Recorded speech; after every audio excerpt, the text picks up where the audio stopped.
Hello student, good afternoon. Myself Salen, teacher of Shivaji Group of Institution. Today I will teach you. The chapter is Motion of Physics, class 9th in Hindi medium. ये आज का topic आपका part 5 है motion का. मैं 4 तक आपको equation second graphy method से सॉल्व करा चुका था. अब आज का टॉपिक है गति का तृतीय समीकरण ग्राफी मेथड से सॉल्व करना है. गति का तृतीय समीकरण वैसे होता क्या है मैं आपको बताऊंगा, और मैं आपको बता भी चुका हूँ इसे ऑडियो में कि गति का तृतीय समीकरण क्या होता है. वो होता है हमारे पास v square u square plus 2as. V हमारा अंतिम वेग होता है, यू प्रारंभिक वेग होता है, ए हमारा त्वरण होता है, एस हमारे पास दूरी होती है और 2 हमारी एक न्यूमेरिकल वैल्यू होती है. अब टॉपिक पे आते हैं कि इसे सॉल्व कैसे करना है. ग्राफिकल मेथड में मैंने आपको बताया है कि जो पहले समीकरण दूसरे समीकरण में फिगर लेते हैं वही फिगर हम इसमें भी लेते हैं. तो आपने देखा होगा कि इसमें एक डायग्राम शो किया गया है. वो किसके बीच में है? वेग और समय. ये तो कौन सा ग्राफ हो गया? वेग समय ग्राफ. इस ग्राफ को कौन सा बोलेंगे? वेग समय ग्राफ. इसमें आप देख रहे हैं point A to B object travel कर रही है. ए पर इसका वेग u है और बी पे इसका वेग b है. बी पे इसका वेग v है और ए पे इसका वेग u है. तो ये प्रारंभिक वेग हो गया और ये इसका अंतिम वेग हो गया. लेकिन आपने ये देखा होगा वो जब a से b तक गया है तो उसने एक डायग्राम कवर किया है, उसको अंडरलाइनिंग से डॉट डॉट मैंने क्लियर किया. तो एक फिगर मैनेज हो रहा है. क्या हो रहा है? फिगर. तो आप वो फिगर देखिए ज़रा ध्यान से क्या है. मैं उसको अंडरलाइनिंग करने की कोशिश कर रहा हूँ. ये ट्राइपेजियम बन रहा है. क्या बन रहा है? पूरा ट्राइपेजियम. ये पूरा कैसा बन गया है डायग्राम? ये एक पूरा ट्राइपेजियम एंगल ले रहा है. कैसा ले रहा है? Trapezium angle. तो ट्राइपेजियम ट्रायंगल बन रहा है. क्या बन रहा है? Trapezium triangle. ये पूरा ट्राइपेजियम ट्रायंगल बन गया है, ट्रायंगल बन गया है. अब इस ट्रायंगल में आप ध्यान देंगे कि इसका हम एरिया निकालेंगे. क्या निकालेंगे? एरिया. वही एरिया हमारा कुल विस्थापन कहलाएगा. तो हम इसमें फॉर्मूला लगाते हैं कुल विस्थापन ओ ए बी सी समलंब का क्षेत्रफल. तो इसमें जो आकृति बन रही है वो कैसी है? समलंब त्रिभुजाकार ट्राइपेजियम ट्रायंगल. कैसा बन रहा है? ट्राइपेजियम.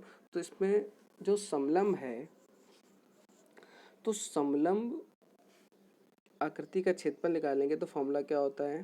फॉर्मूला होता है 1/2 समांतर भुजाओं का योग इनटू ऊंचाई. तो समांतर भुजाएं कौन सी हो गई? ओ ए प्लस बी सी. समांतर भुजाओं का योग इनटू ओ सी. इनकी बीच की ऊंचाई ओ से सी जाते हैं तो क्या रखा? ओ सी बाई 2. तो आपको ये फॉर्मूला दिख गया होगा. ये किसका है? समलंब का. अब यहाँ से हम ओ ए रखते हैं. तो ओ ए हमको डायग्राम पे दिख रहा है. ओ ए है क्या? ओ ए आपके पास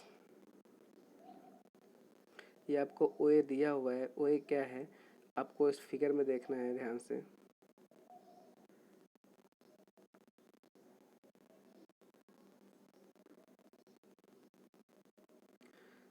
अब इस डायग्राम में आप देखेंगे कि फिगर को ध्यान से देखना होगा. अभी फिगर है क्या? फिगर में आप देख पा रहे हैं आपको फिगर में क्या दिख रहा है? समय. और क्या दिख रहा है? वेग. तो समय और वेग में डिफरेंट क्या है? ये समय और वेग के लिए लिया गया है. ओ से ए तक में इसने कितना वेग लिया है? u. बी से सी तक पे कितना ले रहा है? वो b. तो हमने u और v इनकी वैल्यू रख दी अपॉन 2 इंटू ओ सी. ओ सी क्या है हमारा? t है. तो हमने क्या रख दिया? t. इसको जो हम सॉल्व करते हैं और सॉल्व करने पे इसकी वैल्यू रखते हैं तो हमारे पास क्या आता है? s equal to v square minus u square upon 2a. Clear. अब आपको दिख रहा होगा स्क्रीन पे जैसा कि आपको दिया हुआ है. अब यहाँ पर आपको एक क्यू लिखा हुआ है, चूँकि लिखा था. ठीक है, ये क्यू नहीं है. v minus u upon t equal to क्या होता है? a. तो यहाँ पर हम वैल्यू रख सकते हैं. तो जब हम t की वैल्यू निकाल लेंगे तो t की वैल्यू क्या होगी हमारे पास? आपके पास क्या दे रहा है? v माइनस का u अपॉन a. ठीक है।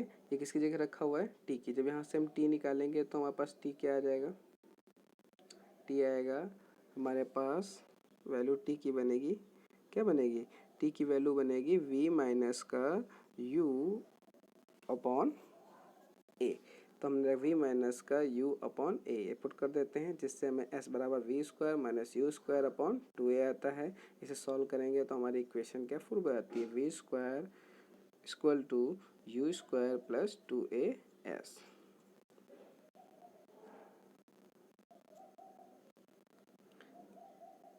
अब आपका टॉपिक है वृत्ति गति। वृत्ति गति क्या होती है, एक समान वृत्ति गति। आप देख रहे हैं एक समान वृत्ति गति, जब कोई, यदि कोई वस्तु वृत्ति पथ में एक समान गति से विचरण करती है, मतलब वृत्ति पथ पर, वृत्ति जो पथ होता है उसी पथ पर एक समान चाल से विचरण करे या संचरित हो, तो ऐसी गति को एक समान वृत्ति गति कहते हैं, जैसा कि आपको डायग्राम में शो किया गया है। एक समान वृत्ति गति में चाल में कोई बदलाव नहीं होता है। जो हमारी एक समान वृत्ति गति होती है, जो उसकी हमने दिखाया हुआ है डायग्राम में, आपको चाल शो की गई है। ये चाल जैसे v1 है, फिर क्या है v2 है, v3 है, v4 है और v5 है। ये जैसे जैसे आप सड़क पथ पर मूव करेंगे तो इनकी डायरेक्शन बदलती है, परंतु इसका वैल्यू नहीं बदलती है। परंतु वेग में बदलाव आता रहता है, वो उसकी दिशा की वजह से होता है। उसका मान तो नहीं बदलता, लेकिन उसकी दिशा बदलती रहती है, जैसा कि आप देख चुके हो। परिमाण में कोई परिवर्तन नहीं होता है, दिशा में परिवर्तित होती है। अगर आपसे कोई पूछता है जब कोई वस्तु वृत्ति गति समान करती है तो वेग में परिवर्तन होता है, तो आप कहोगे नहीं। तो वो आपसे पूछेगा त्वरण क्यों उत्पन्न होता है, तो आप बताओ कि उसमें त्वरण इसलिए उत्पन्न होता है क्योंकि वेग में परिमाण तो नहीं बदलता, परंतु उसकी दिशा बदलती है, इसलिए दिशा बदलने के कारण भी उसमें त्वरण उत्पन्न होता है, जैसा कि आपको यहाँ पर शो किया गया है, आप देख सकते हैं। अब इसके बाद आपको दे रहा है, इसलिए एक समान वृत्ति गति में त्वरण पाया जाता है। क्यों, समझ गए ना, क्योंकि परिमाण तो नहीं बदलता है, दिशा बदलती रहती है, क्लियर, इसलिए उसमें पाया जाता है। वेग की दिशा किसी भी वृत्ति पथ में स्पर्श रेखा के समान होती है, जैसा कि मैंने डायग्राम में आपको शो किया है। वो जैसे लगता है कि वृत्त में एक स्पर्श रेखाएं हैं, उसी से शो की जाती है। जब भी कोई वस्तु वृत्ति गति करती है तो उसके प्रत्येक बिंदु पर वेग का मान तो नहीं बदलता, लेकिन उसकी वेग की दिशा बदलती रहती है। मैंने एरो से दिशाएं शो की हैं, इसी से इसमें त्वरण उत्पन्न होता है।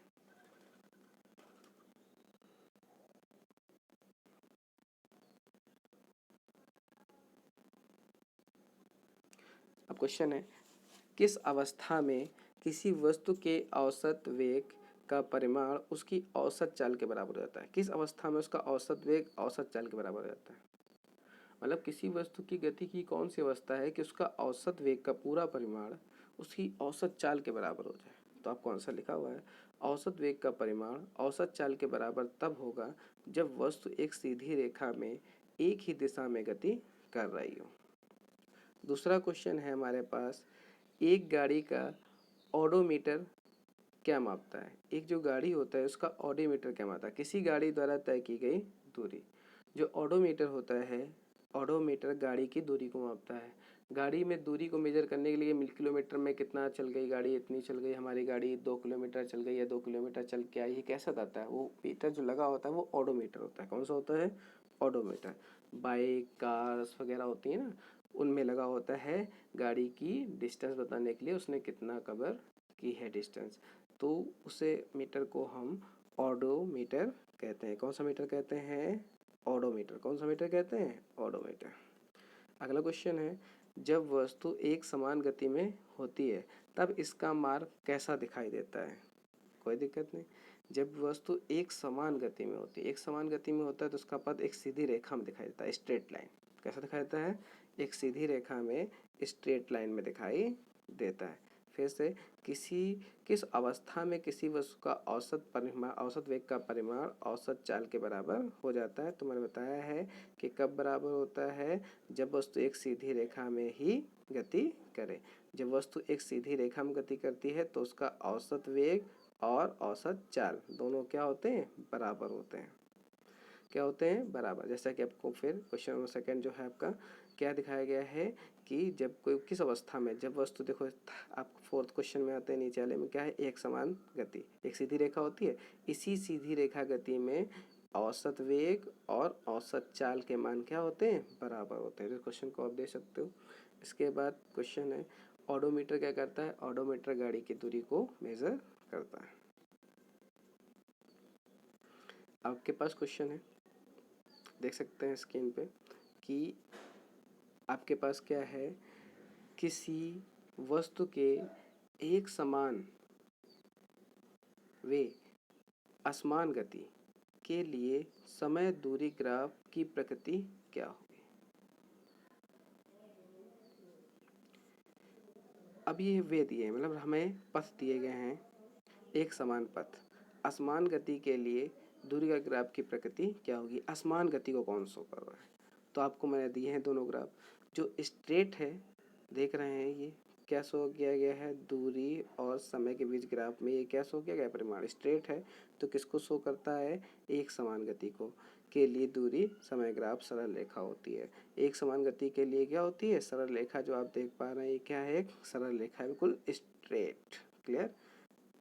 समान समय में समान दूरी तय कर रही है, वो कैसी है, स्ट्रेट लाइन। असमान गति के लिए आते हैं, देखिए लिखा हुआ है नीचे, असमान गति नॉन यूनिफॉर्म मोशन के लिए दूरी समय ग्राफ एक वक्र रेखा होती है। ये वक्र रेखा अपवर्ड भी हो सकती है और डाउनवर्ड भी हो सकती है, तो ऐसी गति को हम असमान गति कहते हैं। जैसे ये वक्र आपको दिख रहा है, ये कहाँ जा रहा है, up to down to up. अब ये अप टू डाउन भी जा सकता है, जैसा कि आप देख सकते हैं, मान लो हमारे पास एक ग्राफ है, ये ऐसे भी हो सकता है वक्र, कहाँ हो सकता है, डाउन साइड। आपको दिखाऊंगा कैसे, ऐसे भी, नीचे की ओर भी। ये दोनों ही ग्राफ हमारे किसको शो करते हैं, असमान गति को शो करते हैं।